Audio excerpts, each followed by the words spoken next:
Hello नमस्कार दोस्तों, मैं हूं गोविंद शर्मा। एचडी में आपका स्वागत है। जैसे कि अपनी सोइल चल रही है और सोइल में भी अपने प्रॉपर्टीज और सोइल चल रहे हैं, तो उसी का हिस्सा आज आगे पढ़ने वाले हैं। कल हमने लगभग जो अपने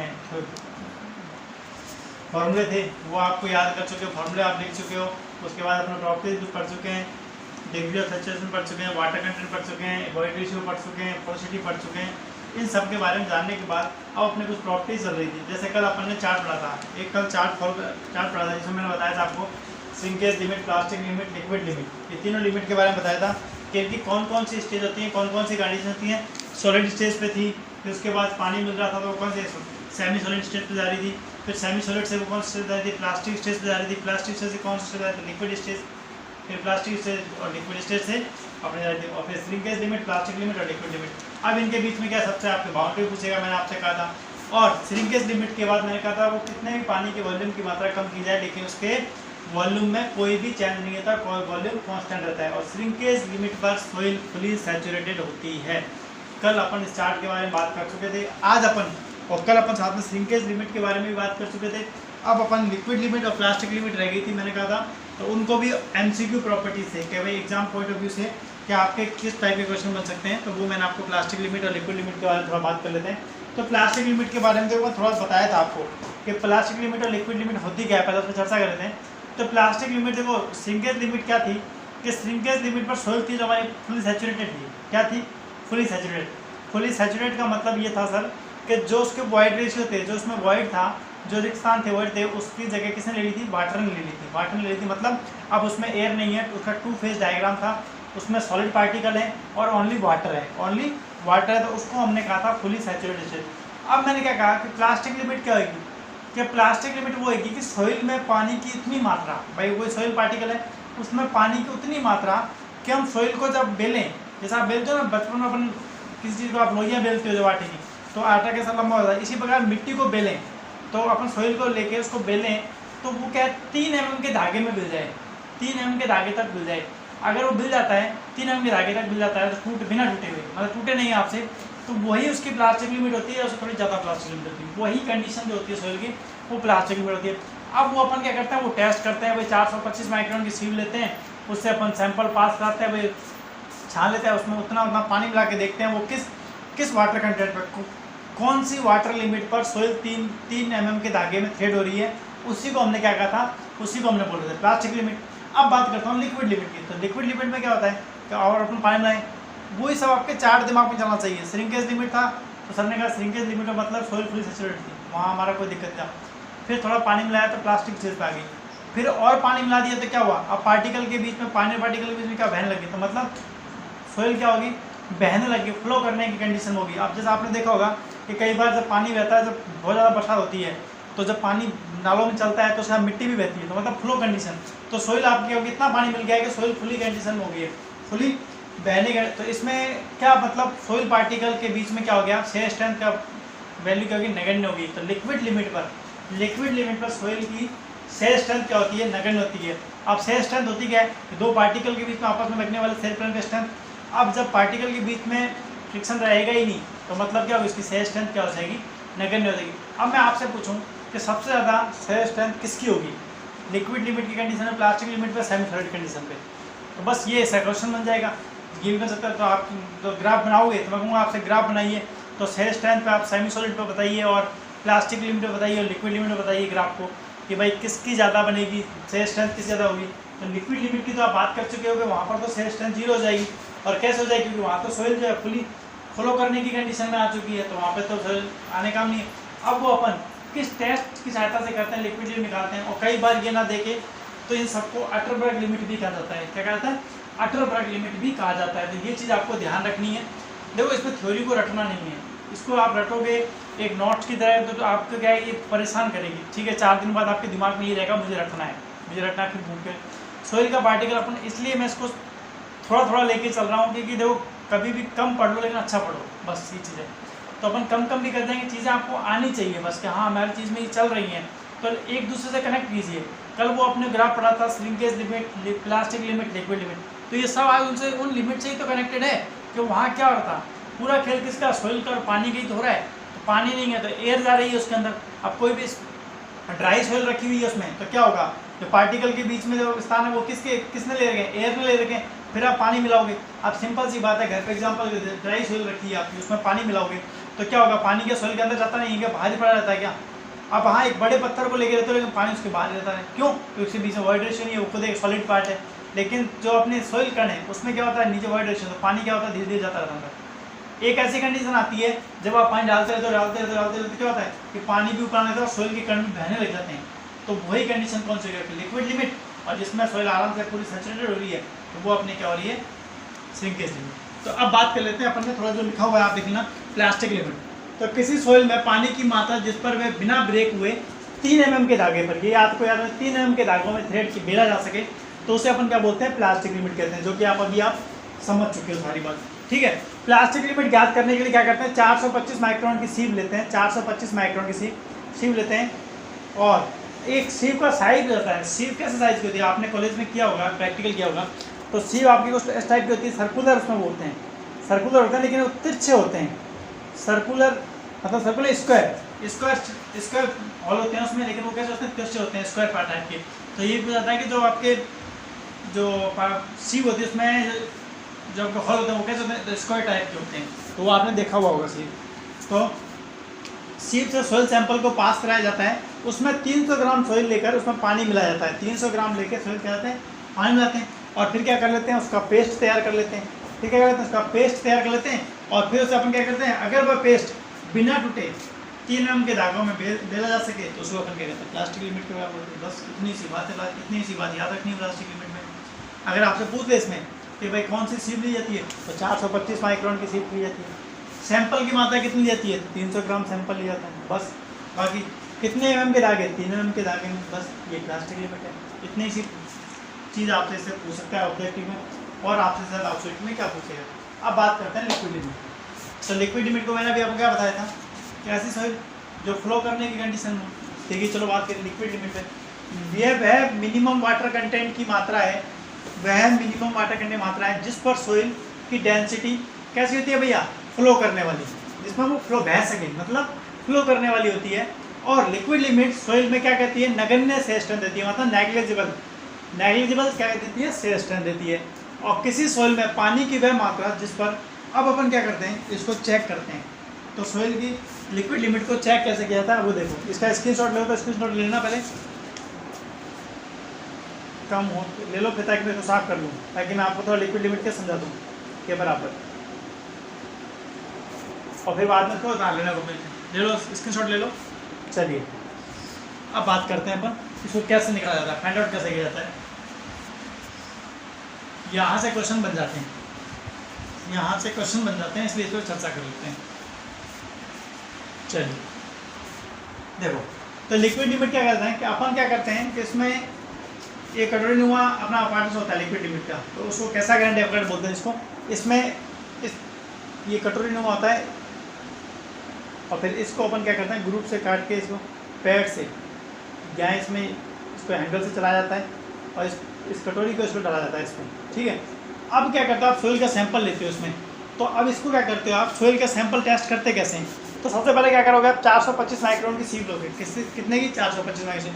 उसमें आप सैंपल कितना लोगे, 120 ग्राम सैंपल, 425 माइक्रोन की सीव से सॉइल को छान लोगे, और 120 ग्राम सॉइल सैंपल ले लोगे, क्या ले लोगे, 120 ग्राम सॉइल सैंपल ले लोगे, और उसका क्या करोगे, पानी मिला के पेस्ट बना लोगे, मिलाइए पेस्ट। अब पेस्ट को क्या करेंगे अपन, इस कटोरी में भर देंगे, ऊपर तक भर दिया। अब इसको एकदम प्लेन कर लेंगे, किससे, सिंपल से, एकदम प्लेन कर लिया जाएगा, एकदम प्लेन कर लिया जाएगा। अब इस हैंडल चलाया जाएगा, क्या करा जाएगा, इसको ग्लो दिए जाएंगे, क्या दिए जाएंगे, ग्लो दिए जाएंगे। कैसे दिए जाएंगे कि पहले आप क्या करोगे, इस सैंपल को भर लिया, अब इसको भरने के बाद एक कैसा ग्राइंड उपकरण होता है और एक ASTM अपैरेटस होता है। वो किस टाइप से होता है कि आपको ये साइज का, इससे क्या होता है, कट लगाना होता है अपने को। इस सॉइल में से अपन क्या करेंगे, इस सॉइल में से, मैं इसका टॉप भी दिखा रहा हूँ, तो मैंने क्या करा है, सॉइल को काट लगा दिया, ये मैंने कट लगा दिया, ये मेरी इधर सॉइल पार्टिकल टॉप भी देख रहे हो इसका। तो इसका क्या करूँगा, मैं ग्रुप से क्या कर लूँगा, क्या कर दूँगा, कट लगा दी। यदि कि सॉइल में पानी की मात्रा जिस पर यदि कैसा ग्राइंड उपकरण से ग्रुप काटा जाए, मतलब ग्रुप काटा जाए। अब उस ग्रुप काटने का साइज़ क्या होगा, हो जाता है। अगर आपके पास कैसा ग्राइंड उपकरण है तो उसका साइज़ क्या होना चाहिए, तो टॉप होना चाहिए आपका 11 mm, बॉटम होना चाहिए 2 mm और हाइट होनी चाहिए 8 mm। Top 11 mm, bottom 2 mm, height 8 mm। अगर वहीं आप इसको ना यूज़ करके ASTM अपार्टस यूज़ कर रहे हो तो उसके साथ क्या होना चाहिए, टॉप होना चाहिए 13.6 mm, 13.6 mm और आपका बॉटम होना चाहिए 2 mm और हाइट होनी चाहिए 10 mm। समझ गए बात को? तो इससे अपन क्या करेंगे, खांचा काट लेंगे। आम भाषा में कह जाए तो देखो सिंपल सी बात है, भाई कोई कटोरी ली, उसमें से अपन चक्कू से खांचा बीच में से काट रहा है, कोई चीज़ बंटवारा करते हैं कटोरी में, आपकी जब चीज़ भरी हुई आती है कोई चीज़, आप उसको बंटवारा करते हो, आप कैसे करते हो कि चक्कू से बीच में लाइन लगा देते हो कि इधर वाला पोर्शन मेरा, इधर वाला पोर्शन मेरा। तो उसी तरह आपने क्या इसमें बड़े खांचे को बीच में काटते हुए क्या करना है, कटोरी में खांचा काट के ले आना है। किससे? इस ग्रुप की सहायता से। इस ग्रुप जाते हैं, इसका साइज कितना है 11, 2, 8 और एक 13.6, 10 और 2। ठीक है, ये दो साइज आपको याद रखने पड़ेंगे। कैसा क्या साइज है, क्या पड़ेगा 11, 2, 8 mm और ASTM में क्या याद रखना पड़ेगा 13.6, 2 mm और 10 mm। इससे अब ग्रुप काट लिया। अब इसको मैं ब्लो दूंगा, इसको मैं क्या करूँगा, घुमाऊंगा। अब ये क्या करेगा, कटोरी उठेगी गिरेगी, उठेगी गिरेगी, मतलब एक ठुकाई चलेगी। मतलब अभी कटोरी जैसे अभी जैसा मैं घुमाऊंगा तो ऐसे पिटेगी, ऐसे चलेगी, ऐसे चलेगी। आपने कॉलेज में प्रैक्टिकल किया होगा, आई होप कि आपने जरूर किया होगा प्रैक्टिकल, तो इसलिए के लिए समझ पा होंगे। अब मैं इसको जैसे घुमाऊंगा तो ये कटोरी उठेगी फिर गिरेगी। अब ये जो हाइट जाएगी, इसकी जो हाइट होगी उठने की वो कितनी होगी 1 सेंटीमीटर। कितने? 1 सेंटीमीटर से उठेगी फिर गिरेगी 1 सेंटीमीटर इस पर। अब सर ये ब्लो दूंगा मैं, इसका क्या क्या सीन रहेगा कि मैं इसको कैसे घुमाऊँ, तो आप 2 चक्कर प्रति सेकंड, 2 चक्कर प्रति सेकंड इसको घुमाओगे। 2 चक्कर ब्लो दो दिए जाएंगे, वो कितने देंगे 2 चक्कर प्रति सेकंड ब्लो दिए जाते हैं। अब जितने ब्लो पर जितने, अगर आपको पता है कि कोई कटोरी में कुछ हिस्सा इधर है कुछ है तो उसको पीटेंगे। जब अपन ये कटोरी का टॉप भी दिख रहे हो तो इसको धमाधम पीटेंगे तो ये सोइल क्या होगी धीरे धीरे। अब ये साइज, इसका नीचे साइज कैसा है, साइज कैसा इसका, तो जैसा अब यहाँ से मैंने ये सोइल काट दिया, ग्रुप काट दिया, ये देखो ये ग्रुप काट दिया, तो ये आपकी सोइल है। तो क्या करेगी, अभी तली पे मिलने का प्रयास करेगी। जैसे जैसे ग्रुप कटेगा तो क्या धीरे धीरे खिसक के जिस ब्लो पर ये आपके आपस में मिल जाए, जिस ब्लो पे ये आपस में मिल जाए उसी को आप लिक्विड लिमिट कहते हो। और हम मानते हैं कि इसको कितने ब्लो पर मिल जाती है, 25 ब्लो पर मिल जाती है, 25 ब्लो पर। हालांकि ऐसा होता नहीं है, लेकिन अपने मान के चलते हैं लिमिट को कि ठीक है 25 ब्लो पर, मैं इसको मान चलते हैं कि 25 ब्लो पर ये हमारी जो है ये जो लेयर है वो आपस में क्या होती है, मिल जाती है। और जब मिल जाती है तो उससे क्या करते हैं अपन, सैंपल ले लेते हैं, उससे 10 से 15 ग्राम उससे सैंपल ले लिया जाता है और फिर 15 ग्राम सैंपल लेके और उसको ओवन में लेके गरम किया जाता है। किसके लिए, मॉइस्चर वाटर कंटेंट निकालने के लिए। जब वाटर कंटेंट पढ़ेंगे तो मैं आपको बता दूंगा। तो और बाकी को सैंपल क्या करते हैं, दोबारा लेके फिर वापस एक और ट्राई करते हैं, इसका 1-2 बार चेक करते हैं, फिर अपन इसका औसत ले लेते हैं एवरेज का, इतना इसमें वाटर कंटेंट आ रहा है तो इतनी इसकी लिक्विड लिमिट की मात्रा आ रही है। ठीक है, इससे वाटर कंटेंट भी दिया जाता है। समझ गए बात को, समझ गए। सिंपल सी वे में उपकरण था नहीं मेरे पास यहाँ इसके बता सकता, इसलिए आपको नॉर्मली भाषा में समझाया। वो चीज़ डाटा याद रखने वाला क्या था, 425 माइक्रोन की सीब, सैंपल 120 ग्राम। कब फाल कहाँ से कर रहा है, कब कौन से कितनी हाइट से फाल कर रहा है, 1 सेंटीमीटर से। कितने ब्लो दिए जा रहे हैं, 2 चक्कर प्रति सेकंड, 2 चक्कर प्रति सेकंड दिए जाएंगे। कितने, 2 चक्कर प्रति सेकंड। और कितने ब्लो पे मिल जाएगी आपस में, 25 ब्लो पे मिल जाएगी, 25 ब्लो मिल जाएगी। तो इसी को आपने क्या कहा था, इसी को आपने क्या कहा था, लिक्विड लिमिट कहा था। समझ गए बात को। और अपार्टस ये चीज़ें जो ग्रुप काटने वाले क्या चीज़ है, इसका साइज़ क्या है 8 mm, 2 mm, हाइट कितनी है आपकी 10 mm। ठीक है, तो 13.6 mm, 2 mm, 10 mm और 2, 8, 11 mm। समझ गए बात को। ये चीज़ लिक्विड लिमिट निकालने की आपकी कहानी थी। चलिए, ये आपको याद रखना है, ये आपको चीज़ें बस जो एग्जाम में आने वाले point of view liquid limit आपके दिमाग में बैठ गई कि लिक्विड लिमिट होती क्या है और इसको किस टाइप से निकालते हैं। तो आपको समझ गए नॉर्मली भाषा में आप, तो बस वही चीज़ अपने को दिमाग में बैठनी चाहिए चीज़ की होती क्या है और कहाँ से चीज़ है। बाकी आपने अगर कॉलेज में अपने प्रैक्टिकल किया है तो बहुत अच्छी बात है, आपकी एकदम चीज़ क्लियर हो गई होगी।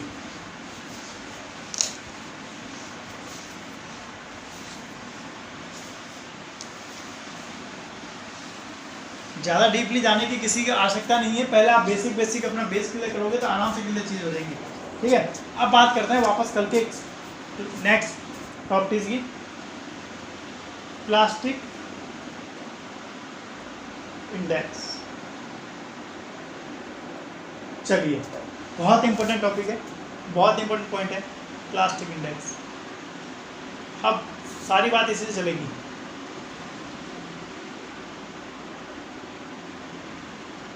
Shrinkage limit, plastic limit, liquid limit, solid semi solid, plastic stage और liquid stage. Volume, volume plastic, volume of liquid. समझ गए बात को? वाटर कंटेंट, वॉल्यूम, ठीक है। ये इक्वल साइड को बढ़ के आए थे अपन। अब प्लास्टिक इंडेक्स क्या होता है आपका? प्लास्टिक इंडेक्स क्या होता है वो समझना। प्लास्टिक इंडेक्स क्या होता है? Liquid limit minus plastic limit, liquid limit minus plastic limit. कहीं भी दिक्कत आएगी, कहीं भी दिक्कत आएगी, liquid limit minus plastic limit. जो लिक्विड लिमिट है उसमें से प्लास्टिक लिमिट माइनस कर देंगे तो वो आपको क्या कहलाएगी? कि प्लास्टिक इंडेक्स। क्या कहलाएगी? Plastic index. अब कोई न्यूमेरिकल भी आ जाए आपको, मैं आपको प्लास्टिक इंडेक्स देके, लिक्विड लिमिट देके प्लास्टिक लिमिट पूछूं तो कोई दिक्कत आएगी? तो सर बस ये फॉर्मूला याद रहना चाहिए मुझे, liquid limit minus plastic limit. समझ गए? एग्जाम पॉइंट से बहुत इंपॉर्टेंट टॉपिक है मोस्ट। प्लास्टिक इंडेक्स क्या होती है भाई? Liquid limit minus plastic limit. अब और बात देखो, जो हमारी प्लास्टिक इंडेक्स होती है वो कभी भी नेगेटिव नहीं होती, कभी भी नेगेटिव नहीं होती, नेगेटिव नहीं होती है। सर मतलब समझे नहीं इसका? कोई बात नहीं, मतलब नेगेटिव नहीं होती, मतलब लिक्विड लिमिट की वैल्यू प्लास्टिक लिमिट से, प्लास्टिक लिमिट की वैल्यू कभी भी लिक्विड लिमिट से ज़्यादा नहीं होगी। प्लास्टिक लिमिट से, लिक्विड लिमिट से। क्यों? माइनस तो कब आएगा? जब मैं मानो लिक्विड लिमिट मेरी 40 है, प्लास्टिक लिमिट मेरी 50 है, तब मेरा माइनस का सेंस हो रहा है। तो ये तो रॉन्ग है। मेरा कंडीशन क्या बोल दी है कि प्लास्टिक इंडेक्स कभी भी वैल्यू नेगेटिव नहीं होती। तो सर ऐसी कंडीशन एग्जाम में आ जाए तो मैं क्या करूँ? तो आपको वो आंसर मानना है 0। क्या मानना है भाई? 0। तो इसकी कंडीशन क्या है? चलो उस पर बात कर लेते हैं, सब चीज़ समझ आएगी। प्लास्टिक इंडेक्स वैल्यू क्या होती है? नेगेटिव नहीं होती है। और plastic index, plastic index clay particle के डायरेक्टली प्रोपोर्शनल होते हैं, क्ले पार्टिकल के डायरेक्टली प्रोपोर्शनल होते हैं। अर्थात सर मतलब जितना छोटा पार्टिकल होगा उतना ही प्लास्टिक इंडेक्स अच्छा होगा। तो कहने का मतलब सर यह है कि जो क्ले होगी उसका प्लास्टिक इंडेक्स का मान सैंड से ज़्यादा आएगा, सिल्ट से भी ज़्यादा आएगा। बिल्कुल एकदम सही पकड़ रहे हो आप। तो क्ले पार्टिकल छोटा है सैंड की तुलना में, तो मतलब क्ले पार्टिकल के समानुपाती होता है। डायरेक्टली प्लास्टिक इंडेक्स क्या होता है? क्ले पार्टिकल के प्रोपोर्शनल होता है। तो सर इसकी कुछ लिमिट रहती होगी, बिल्कुल रहती होगी। इसकी लिमिट अपन देख लेते हैं। तो प्लास्टिक इंडेक्स लिमिट क्या होती है कि 7 से 17 प्लास्टिक 0 से, तो इसकी सारणी बना लो सीधा। प्लास्टिक इंडेक्स, प्लास्टिक इंडेक्स, इसकी प्लास्टिक इंडेक्स कितना वैल्यू है इसकी मान लो। प्लास्टिक इंडेक्स, फिर ये टाइप्स वैल्यू कितनी है इसकी? 0 से 7। तो इसकी लिमिट सोइल किस टाइप की हो जाएगी? Types of soil plastic index, types of soil, और नहीं इसका ठीक रहेगा। प्लास्टिक इंडेक्स का मान अगर आपके 0 से 0 है, प्लास्टिक इंडेक्स का मान सीधे है, तो प्रॉपर्टीज क्या हो जाएगी? इधर प्रॉपर्टीज हो जाएगा, इधर प्रॉपर्टीज, और इधर प्लास्टिक इंडेक्स तो सोइल, टाइप्स ऑफ सोइल कैसे हो जाएगी? Types of soil. समझना बात को।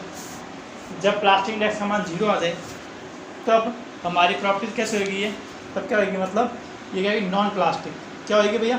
Non plastic. जब ये सोइल प्लास्टिक नहीं होगी, क्या होगी? Non plastic. जब मेरा प्लास्टिक इंडेक्स का मान 0 आ जाए तब मेरी सोइल कैसी होगी?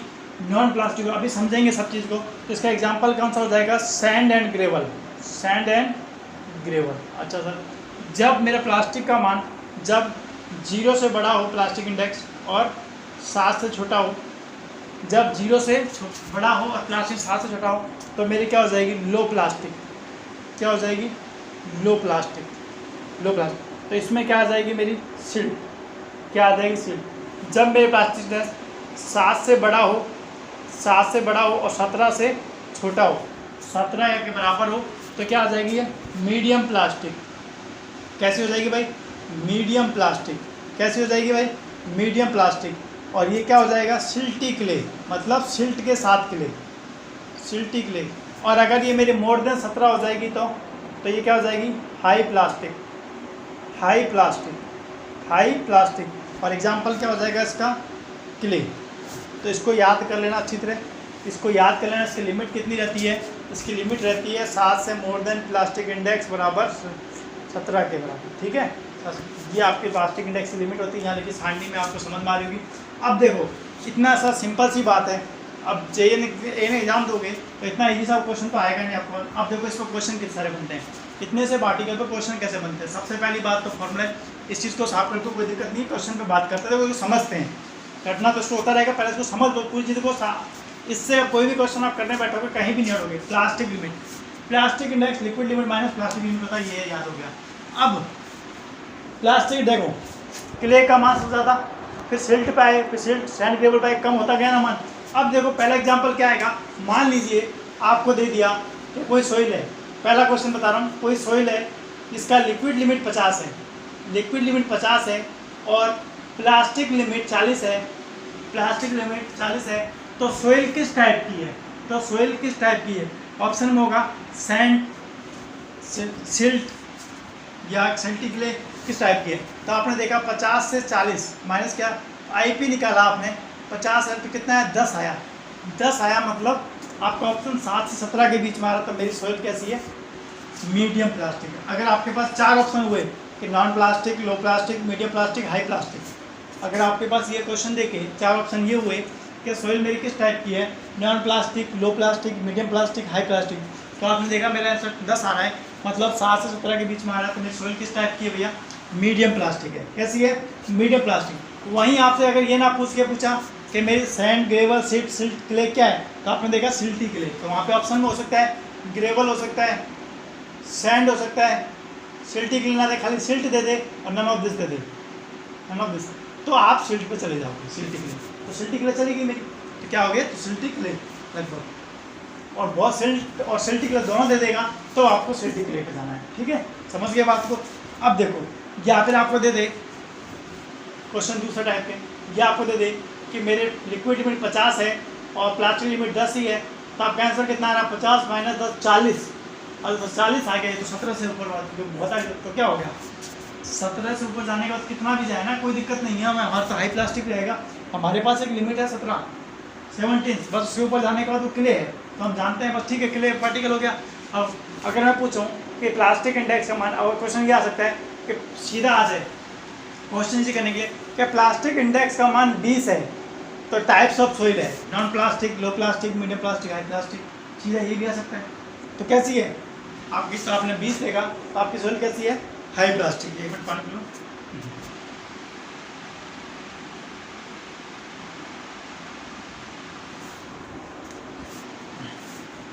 तो कैसी है मेरी सोइल, हाई प्लास्टिक। अब बात करता हूँ मैं किसकी, अब सर ये तो ठीक है, लेकिन अब देखो, अब मैंने दे दिया आपको लिक्विड लिमिट है आपकी 40, प्लास्टिक लिमिट है आपकी 50, प्लास्टिक इंडेक्स का मान बताओ, प्लास्टिक इंडेक्स का मान बताओ। आपने कहा liquid limit minus plastic limit होता है, प्लास्टिक इंडेक्स 40 माइनस 50 माइनस का 10, और ये माइनस का 10 ऑप्शन में होगा भैया, ये माइनस का 10 आपको ऑप्शन में मिलेगा, वहाँ भूल जाओगे तो आपको बता दिया है मैंने कि प्लास्टिक इंडेक्स कभी भी नगण्य नहीं होता, नेगेटिव नहीं होता है। तो यहाँ पर क्या वैल्यू लूँगा सर मैं, कोई बात नहीं, 0 कर दो।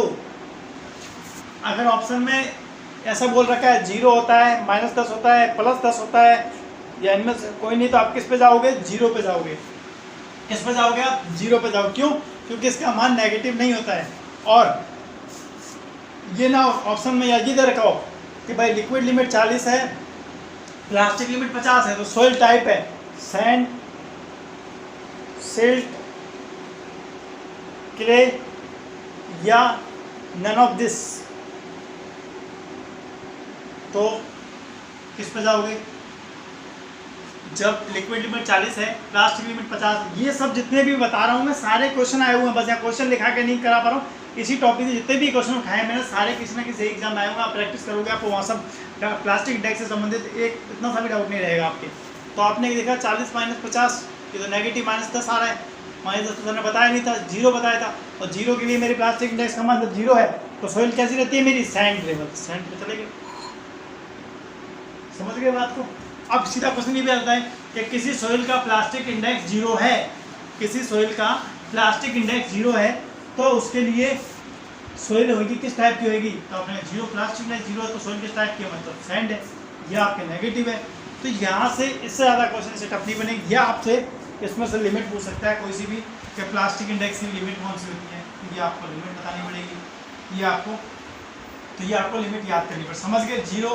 0 पे सैंड और ग्रेवल है, 0 से 7 तक है वो सिल्ट है, 7 से 17 वाली वैल्यू है वो कितनी है अपनी सिल्टी क्ले हो गई, और मोर देन 17 क्या हो गई अपनी क्ले हो गई।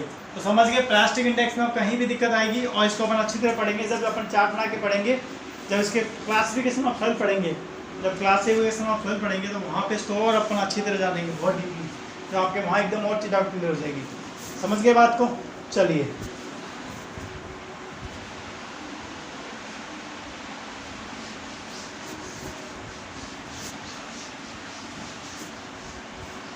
नेक्स्ट ये सब क्वेश्चन से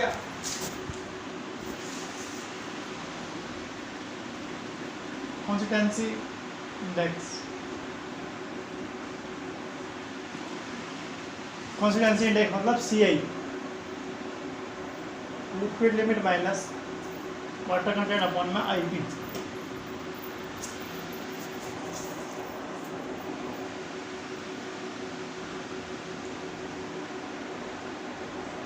ठीक है, liquid limit minus water content upon में IP। ये आपका क्या हो गया, ये आपका क्या हो गया कॉन्स्टिट्यूएंसी इंडेक्स। ये क्या था लिक्विड लिमिट, ये क्या है आपका नेचुरल वाटर कंटेंट, ये क्या है आपका प्लास्टिक इंडेक्स, ये है कॉन्स्टिट्यूएंसी इंडेक्स। ये भी आपसे सीधा पूछ जाता है फॉर्मूले बेस पे, या तो सीधा इसका फॉर्मूला पूछेगा। अब देखो समझना इसको भी, ये तो फॉर्मूला याद करना पड़ेगा, इसका तो सोल्यूशन नहीं। एक इसी की तरह एक होता है लिक्विड इंडेक्स, वो भी ध्यान रखना। लिक्विड दोनों एक दूसरे से मिलते हुए चलेंगे, वो क्या होगा आपका water content minus plastic limit upon में IP। ये आपका लिक्विड इंडेक्स चलेगा। ये दोनों एक दूसरे से सिमेट्रिकल चलते हैं, एक दूसरे के अपोजिट चलते हैं, एक दूसरे के अपोजिट चलते हैं, ये दोनों एक दूसरे के अपोजिट चलते हैं, तो ये ध्यान रखना। अब इसका तो खेल क्या है, एक को समझ लोगे दूसरा अपने आप समझ जाओगे, एक का समझ जाओगे दूसरा समझ। अब देखो अब बात करता हूँ कॉन्स्टेंट इंडेक्स की वैल्यू कैसे आएगी, कैसे कैसे अपन याद करेंगे, तो इनकी वैल्यू की लिमिट क्या रहेगी इसकी। तो लिमिट तो इसकी पहले इसी के बारे में बात कर लेता हूँ मैं, पहले एक को ही समझ लेते हैं। तो इसकी लिमिट तो क्या रहती है कि भाई 0 से ID CI और 1 से मोर देन या 1 बराबर। समझ गए बात को CI। तो ये तो इसकी लिमिट रहती है, और परसेंटेज में 100 की बात करें। अब सर ये वैल्यू आएंगी कैसे, हमें क्या पता लगे कैसे आएंगी। देखो अब आपने ग्राफ पढ़ा था, तो आपने ग्राफ पढ़ा था, समझे मेरी बात, ध्यान सुना, आपने ग्राफ पढ़ा था। जब आपके वहाँ कंडीशन कैसी थी, तो आपने कहा था जब बाहर से मैंने जब चार्ट बनाया था ये वाला, देखो मैं कह रहा हूँ यही काम आएगा बार बार, यही आपके काम आने वाला है बार बार। तो मैंने पहले देखा था बाहरी बार मेरे पास कैसी स्टेज थी, लिक्विड स्टेज थी, कैसी थी लिक्विड से। फिर मेरे पास अंदर आया तो मेरे पास लिक्विड लिमिट थी लिक्विड लिमिट। फिर मैं जैसे गया तो मेरा प्लास्टिक स्टेज आ गई, प्लास्टिक स्टेज आ गई। फिर मैं जैसे आया मेरे पास प्लास्टिक लिमिट आ गई, और फिर मैं जैसे गया मेरे पास सेमी सॉलिड आ गया, सेमी सॉलिड स्टेज आ गई। और फिर मैं आगे गया तो मेरे पास क्या आ गई थी सिंगल लिमिट। एक मुझे 5 तक की बात करनी है, 1 2 3 4 5। समझ के बात को। अब देखो कॉन्फिडेंस इंडेक्स की वैल्यू में कैसा आपको निकाल सकता। अब समझना मेरी बात को, सारा खेल किससे होता है सोइल में, सारा खेल किससे होता है, मिट्टी या पानी से, दोनों के रोल है। ये मेरे पास कॉन्फिडेंस इंडेक्स का फॉर्मूला है liquid limit minus water content. तो इसको मैं छेड़ सकता, इसको मैं छेड़ सकता, वाटर कंटेंट से ही खेल सकता हूँ मैं, तो पानी से ही खेल सकता हूँ। तो मैंने क्या करा, मान लीजिए आप ये समझ लीजिए कि मैंने कि भाई वाटर कंटेंट को लिक्विड लिमिट को, वाटर कंटेंट को मैं लिक्विड लिमिट के बराबर कर दूँ, वाटर कंटेंट को मैं बराबर कर दूँ लिक्विड लिमिट के। अगर मैं पानी की मात्रा लिक्विड लिमिट के बराबर कर दूँ तो क्या होगा, क्या सर कुछ नहीं होगा। ये लो लिक्विड लिमिट वाटर कंटेंट की वैल्यू कर दी तो ये माइनस लिक्विड लिमिट हो गया, लिक्विड लिमिट अपन IP। तो ये तो आंसर सर आपका 0 आ गया। तो मतलब लिक्विड लिमिट पर सोइल क्या आ रही दे रही है आपकी, जब आप वाटर कंटेंट की मात्रा किसके बराबर कर रहे हो, लिक्विड लिमिट के बराबर, तो वैल्यू क्या आ रही है सर 0 आ रही है। लिक्विड लिमिट पे क्या आ रही है 0 आ रही है। चलिए कोई बात नहीं सर, इतनी बात हम समझ गए आपके लिक्विड लिमिट। अब सर वाटर कंटेंट की मात्रा कहाँ कर सकते हो आप, सर वाटर कंटेंट की मात्रा प्लास्टिक लिमिट के बराबर कर दो, लो कर दो, आपने कह दिया। तो liquid limit minus plastic limit upon में IP। तो लिक्विड लिमिट में प्लास्टिक लिमिट क्या होता है सर, ये तो प्लास्टिक इंडेक्स खुद होता है IP अपॉन में IP। ये तो एक आंसर 1 आ गया। प्लास्टिक इंडेक्स हो गया है तो liquid limit minus plastic limit क्या हो गया, ये तो खुद प्लास्टिक इंडेक्स हो गया, तो वैल्यू आ गई। तो जब आपने नेचुरल वाटर कंटेंट की मात्रा किसके बराबर करी, प्लास्टिक लिमिट के बराबर, तो आपका आंसर कितना आएगा, कौन सा इंडेक्स आया, तो सर आपका 1 आ गया, देखो 1 आ गया। तो मतलब तो 0 से 1 आगे की ओर बढ़ रहे हैं, तो कहीं ना कहीं 0 से अलग होगा, नीचे होगा, और ये 0 से 1 के पास लिमिट होगी, और ये नीचे वाली लिमिट क्या हो जाएगी, 1 से ज़्यादा होगी, 1 से। ये आपकी क्या बन गई, सारणी बन गई सीधी, याद करनी पड़ी, कहीं भी आपको याद करनी पड़ेगी, कहीं भी आपको याद करनी पड़ेगी, कहीं भी आपको ये याद करनी पड़ेगी भैया, सिर्फ आपको। अब सर ऑप्शन में क्वेश्चन कैसे आएगा एग्जाम में, वो तो बता दो। क्वेश्चन में एग्जाम में ये आएगा, एक तो सीधा डिटो फार्मूला आएगा, सीधा डिटो फार्मूला आएगा, कॉन्स्टेंसी इंडेक्स का फार्मूला होता है, तो लिक्विड लिमिट ये आपको फार्मूला पहचानना पड़ेगा, ठीक है। Liquid limit minus water content upon IP, ये बताना पड़ेगा, या प्लास्टिक ने, या फिर ऐसा भी दे देगा आपको, हो सकता है कोई ये तो liquid limit minus plastic limit, तो कोई डिफरेंस है क्या इसमें, कोई टेंशन है क्या इसमें, कोई इसमें भैया कोई टेंशन है क्या, कोई टेंशन है, आईपी को और तोड़ दूं मैं तो कोई टेंशन रहेगी, ऐसा भी दे सकता है एग्जाम में, ऐसा भी वो दे सकता है एग्जाम में, तो इस चीज़ को घबराने की एग्जाम में क्या दे रहा है मेरे को, समझ गए बात को, क्लियर है, कोई बात नहीं, ठीक है। तो मतलब अब आपसे बोलेगा वो कि कांस्टेंट इंडेक्स में क्या लिक्विड लिमिट पर सीआई का मान कितना होता है, लिक्विड लिमिट पर सॉइल का वाटर कंटेंट की वैल्यू जब लिक्विड लिमिट बराबर है तो सीआई का मान कितना होता है, 0। एक यहाँ पूछता है, एक यहाँ पूछेगा, बस। यदि प्लास्टिक लिमिट के बराबर है तो कांस्टेंट इंडेक्स का मान कितना होता है, तो आप बता दोगे फटाफट से, 1 सर, कोई दिक्कत नहीं है, और रटना नहीं है, रटोगे तो गड़बड़ हो जाएगी, सीधी सी बात है, एक फॉर्मूला तो याद करना ही पड़ेगा, liquid limit minus water content upon IP, समझ गए बात को। तो लिक्विड लिमिट, एक बार वाटर कंटेंट की मात्रा किसके बराबर करोगे, लिक्विड लिमिट के बराबर, तो आंसर क्या आ जाएगा, 0। तो मतलब लिक्विड लिमिट के बराबर क्या है, 0 हो गया। फिर क्या करोगे, एक बार प्लास्टिक लिमिट के बराबर करोगे वाटर कंटेंट, किसके बराबर करोगे, प्लास्टिक वाटर कंटेंट के बराबर, प्लास्टिक लिमिट के बराबर, तो यहाँ क्या आ जाएगा, यहाँ वैल्यू आपकी 1 आ जाएगी, तो प्लास्टिक लिमिट 1। अब ये चलते आ रहे हो, बढ़ते हुए आ रहे हो, 0 से 1 डाउनवर्ड आ रहे हो, तो ये सेम प्लास्टिक स्टेज पर वैल्यू क्या होगी, 0 से 1 के बीच में होगी, 0 से 1 के बीच में होगी। इसमें भी डिफाइन होता है सेमी सॉलिड, थोड़ी सॉलिड उससे कम, तो 0 से 25, 50 से 25 से 50, 50 से 75 से 25 से 50 से 75, 75 से 0.75, 100, तो ये लिमिट अपने को इतना डीपली जाने की आवश्यकता नहीं रहेगी, बिल्कुल कोई दिक्कत नहीं है। आपको तो सिर्फ ये याद रखना पड़ेगा, और ये भी मुझे याद समझ, कोई दिक्कत नहीं आएगी। आपको वो फॉर्मेट याद है, वो फॉर्मेट याद है। सर अगर एग्ज़ाम मेरे को बनाने में गलती हो जाए, भूल जाऊँ, देखो कहीं कोई ज़रूरी नहीं है, सेमी ये बाहर से आने में आपको दिक्कत लगता है तो अंदर चलते चले जाओ, सर यहाँ से बाहर चलो बिल्कुल चले जाओ, सेमी सॉलिड, फिर सेमी सॉलिड के बाद क्या हो गई, आपके पास लिक्विड लिमिट आ गई, प्लास्टिक लिमिट आ गई, प्लास्टिक लिमिट के बाद क्या आ गई, प्लास्टिक स्टेज आ गई, आपके पास प्लास्टिक स्टेज आ गई, फिर क्या आ गया आपका लिक्विड लिमिट आ गई, फिर क्या आ गया आपका लिक्विड स्टेज। तो वो चीज़ें, तो वो लिक्विड लिमिट यहाँ 0 हो जाएगा, प्लास्टिक 1 आ जाएगा, मतलब नीचे जा रहे थे, यहाँ 0 से 1, यहाँ मोर देन 1, यहाँ 0 से नेगेटिव, बस समझ गए बात को, क्लियर है बात एकदम। चलिए अब इसी तरह मैं आपको नेक्स्ट लिख लो, इसी तरह इसी के आगे हेड डाल लो liquid index, liquid index next head डाल लो लिक्विड इंडेक्स, तो वो क्या हो जाएगी आपकी, एल आई बराबर क्या हो जाएगी, water content minus plastic limit upon में आईपी। ये लो सर, ये तो सेम वही होगी, बस खेल उधर से बदला है। देखो इसको मिटा रहा हूँ मैं, साफ कर रहा हूँ, ये लिक्विड इंडेक्स है, नेक्स्ट साइड डाल देना, कौन सी, liquid index,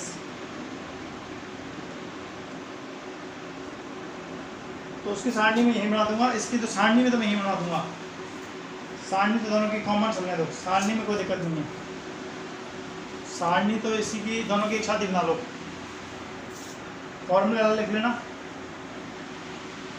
semi solid stage, semi solid more than 1। चलिए अब यहाँ पे क्या करोगे सर, यहाँ पे क्या करो, यहाँ पे मैंने पहले वाटर कंटेंट की मात्रा किसके बराबर कर दूँ, लिक्विड लिमिट के बराबर कर दूँ, तो सर वाटर कंटेंट की मात्रा जब मैंने लिक्विड इंडेक्स में करी, वाटर कंटेंट, तो liquid limit minus plastic limit बराबर आईपी। अच्छा सर यहाँ पे तो लिक्विड इंडेक्स पे 1 आ गया, लिक्विड लिमिट प्लास्टिक लिमिट क्या हो गया, क्या हो गया, आईपी हो गया, आईपी अपन आईपी क्या हो गया, 1 हो गया। तो मतलब यहाँ पर लिक्विड लिमिट पर मेरी प्लास्टिक लिमिट के बराबर, जब मैं वाटर कंटेंट लिक्विड लिमिट पर कर रहा हूँ तो मेरी वैल्यू कितनी आ रही है, यहाँ पे मेरी वैल्यू आ रही है 1, लिक्विड इंडेक्स में मेरी वैल्यू यहाँ पे क्या आ रही है, मैंने कहा था ना एक दूसरे के अपोजिट है, वहाँ पर 0 आ रही थी, यहाँ पे क्या है 1 आई है। अब मैं क्या करूँ भाई, अब सर आप क्या करो, वाटर कंटेंट की मात्रा प्लास्टिक लिमिट के बराबर करना है एक बार, ये लो आपने कैसे कर देते हैं, plastic limit minus plastic limit upon my P से तो 0 हो गया, कोई बात नहीं, हो गया तो क्या हुआ तो क्या आपने 0 कर दिया। अब देखा डाउन रहा था, ये वैल्यू तो क्या रही आपकी 0 से 1 ही रही, ये आपके इसके ऊपर क्या है लिक्विड स्टेट का मान क्या हो गया 1 से ज़्यादा हो गया, यहाँ पे 1 से 0 से कम हो गया। ये लो दोनों एक दूसरे के क्या है, बिल्कुल अपोजिट है। तो कांस्टेंट इंडेक्स और लिक्विड इंडेक्स आपको याद हो गया होगा, कांस्टेंट इंडेक्स और लिक्विड इंडेक्स आपको याद हो गया होगा। लिक्विड इंडेक्स में क्या है, लिक्विड लिमिट देखो कुल मिला के देखो याद करने का तरीका क्या है, आपको सबसे बड़ी बात देखो ये क्या है, ये चीज़ दोनों मान मिलते जुलते हैं, दोनों क्वेश्चन क्या है मिलते जुलते हैं, तो अपन भूल जाएंगे कि आपको खेल करना क्या है। तो देखो मैं तो आपको CI क्या था अपना, liquid limit minus water content upon I, ठीक है। और हमारा लिक्विड इंडेक्स क्या आ रहा है अपने, लिक्विड इंडेक्स क्या आ रहा है अपने पास, वाटर कंटेंट अपॉन में प्लास्टिक लिमिट अपॉन में IP। तो खेल किसका है, तो वाटर और IP क्या होता है, liquid limit minus plastic limit, ये होता है। अब देखो जब मैंने एक बार तो क्या करना है, मुझे CI में वाटर कंटेंट लेना है और एक बार यहाँ लेना है, लेकिन ऊपर का फॉर्मूला मेरा क्या है देखो एक प्रकार से liquid limit minus plastic limit, एक बार यहाँ आगे पीछे वाटर कंटेंट लगाना है, एक बार आगे वाटर कंटेंट लगाना है।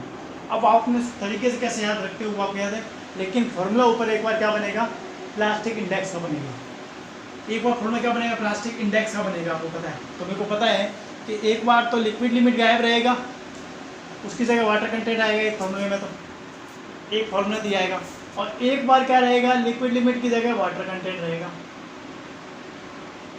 तो Cl, तो पहले देखो क्या आता है CI और Li, तो पहले क्या आता है भाई C आता है, पहले C आता है, तो पहले C आता है तो भाई पहले वाले आदमी छिड़काव नहीं करेंगे, पहले वाले से पीछे वाले वाटर कंटेंट से बड़ा आदमी क्या जाएगा, पहला आदमी लिक्विड में, तो वो आपका वैसा का बनेगा, और बाद में L आता है तो आपको पहले वाले को फिर छेड़ना पड़ेगा बाद में। अब इसको आप मेरे ऐसे याद करो चाहे कैसे भी याद करो, बस को आपको याद करना पड़ेगा, क्योंकि एग्जाम में क्या होगा कि अपन थोड़ा पढ़ जाएंगे ना, तो ऐसी बात नहीं आएगा नहीं, आपको आएगा लेकिन कोई दो ऑप्शन डाउट रहेगा कि होता तो यही है, लेकिन ये होता है, ये कहानी ये होती है कि ये कहानी ये होती है, ये कहानी ये होती है, बस ये दिक्कत रहेगी। या फिर आप ये याद रख लो कि भाई CI जो होता है लिक्विड लिमिट पर 0 होता है, 0 होता है, और ये लिक्विड लिमिट पे 1 होता है।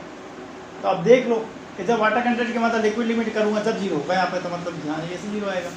तो मतलब आप कैसे भी याद कर सकते हो, लेकिन इस कॉन्सेप्ट को, इस वाले को, इस डाउट को क्लियर कर चलना, याद करो जब इस डाउट को क्लियर करके याद करना। अगर आपने इस डाउट को डाउटफुल याद कर लिया तो आपके फिर एग्जाम में समस्या हो जाएगी, क्योंकि आपको बोल देगा निम्न में से कौन सा लेसन सही है, ऐसा नहीं देगा कौन सा इंडेक्स ही कौन सा है, हो सकता है कौन सा लेसन सही है, तो 2 ऑप्शन में से एक ऑप्शन ये होगा, फिर घुमा फिरा कर देगा, IP की जब कुछ कर देगा, तो वहाँ आप सही ऑप्शन को पहचानने में गड़बड़ कर जाओगे, तो वहाँ सही ऑप्शन नहीं पता होगा। इसलिए इसको ध्यान से देख के पढ़ना और ध्यान से करके जाना, ठीक है। वीडियो अच्छी लगी हो तो लाइक कमेंट शेयर करें। आज के लिए इतना ही पढ़ेंगे। ओके, धन्यवाद।